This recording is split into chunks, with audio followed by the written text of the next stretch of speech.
நம்முடைய வாழ்க்கையில் நமக்கு சில வெற்றிகள் தாமதமாவதற்கு காரணம் அதுதான். சிறிய இளைஞர்கள் நிறைய பேர் வந்திருக்கிறீர்கள், எனக்கு மெத்த மகிழ்ச்சி. புத்தக கண்காட்சிக்கு இளைஞர்கள் வர வேண்டும். ஏன் தெரியுமா? ஒரு நேரத்தில் நான் யோசித்து பார்த்தேன், என்னால மறக்க முடியாத ஒரு சம்பவம் அது. இந்த மாதிரி நான் திருச்சி இல்ல தஞ்சாவூரில் பேசிக் கொண்டிருக்கிறேன். இந்த சைட்ல வந்து எழுதி போட்டிருந்தாங்க ஒரு வேர்டிங்.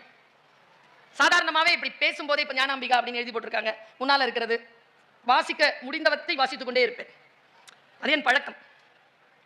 எனக்கு தமிழ் தவிர 4 மொழிகள் தெரியும். எந்த மொழியில் இருந்து இந்த வாசிப்பு பயிற்சி தான் எனக்கு மொழி வளத்தை தந்தது. இந்து படி, இந்து பத்திரிக்கை படிங்களா, வேற ஒண்ணும் இல்ல. வாசிக்க மொழி அறிவு கூடும், அவ்வளவுதான்.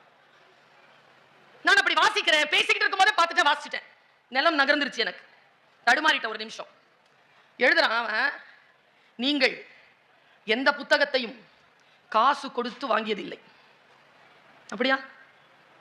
காசு கொடுத்து தானே வாங்குறோம். என் ஃப்ரெண்டு சொன்னான், பர்வீன் எந்த புத்தகத்தையும் கடனா கொடுத்துறாத. என்கிட்ட இருக்க புக்கெல்லாம் அப்படி வாங்கப்பட்டவை தான்.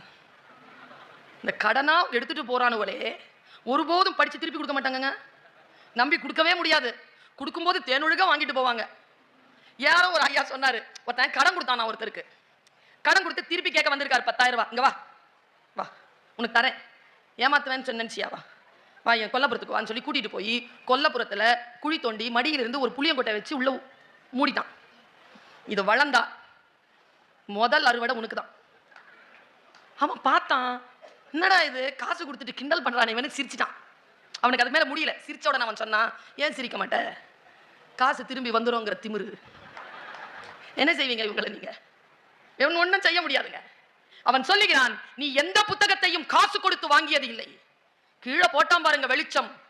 நீங்கள் வாங்கியதெல்லாம் காகித கூலியும் அச்சு கூலியுமே தவிர நீங்கள் எந்த புத்தகத்தையும் காசு கொடுத்து வாங்கிவிட முடியாது. சிந்தனை என்ன என்று காசு கொடுத்து வாங்குவீர்கள்? மேக்சிமம் பெரிய காசு 5000 ரூபாய் வாங்கிருவீங்களா? 5000 ரூபாய் கிடைச்சிருமா?